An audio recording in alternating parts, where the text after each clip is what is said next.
Tensions between the United States and China have long been running high. But right now, relations between the two sides are perhaps at their worst point in decades. Latest developments suggest tensions could further intensify in the coming months. The two superpowers have been at loggerheads over a range of issues from trade to military activities and technology. There have been a couple sources of tension between the People's Republic of China and the United States for quite a while, and this is mostly due to the fact that the United States is an already ascended empire in the world and China is on its way up. While the two countries are among the closest and deepest economic partners with each other in the entire world, their economies would probably collapse without one another. Still, because China is on the ascendant, is more influential in different continents in the world, and is challenging American power in places like Africa, there is tension between these two countries. Recent consulate closures in Houston and Chengdu were a reminder of the direction of worsening bilateral ties. Now a considerable buildup of Chinese and U.S. naval forces in the South China Sea and the Taiwan Strait is raising the possibility of a direct military confrontation. From day one in office, U.S. President Donald Trump has taken a tough line on China.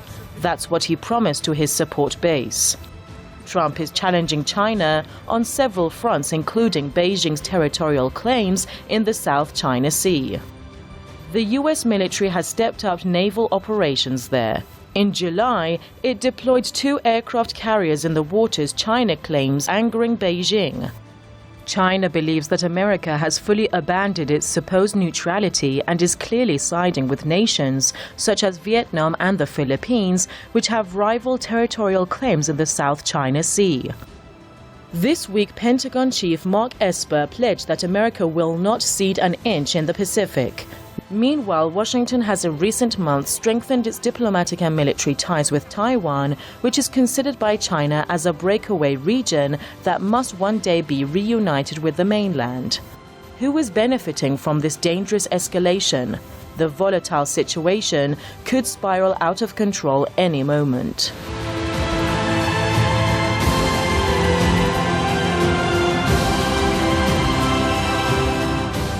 China's defense ministry is pointing the finger at certain U.S. politicians in Washington. It says such politicians are damaging Sino-U.S. military ties for their own selfish gains as America is gearing up for the upcoming presidential election in November. The Chinese Defense Ministry is warning that these political forces may even seek to create military clashes with China in order to garner votes. Beijing says these provocations are putting the lives of American and Chinese soldiers at risk. The Chinese military has warned that it will resolutely defend itself and will not allow the United States to cause trouble. What happens if a conflict starts in the region? The United States has a far more powerful military than China, but commander of the America's Indo-Pacific Command has acknowledged that there is no guarantee that the U.S. can win a future conflict against China.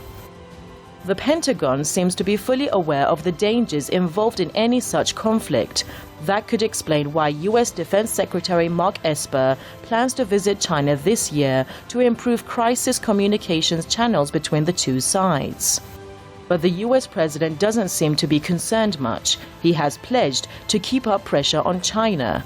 Less than 2 months before the election, he has little else to appeal to his support base. With the economy in shambles and deaths from the coronavirus disease skyrocketing, observers are warning about possible foolhardy foreign policy decisions by Trump.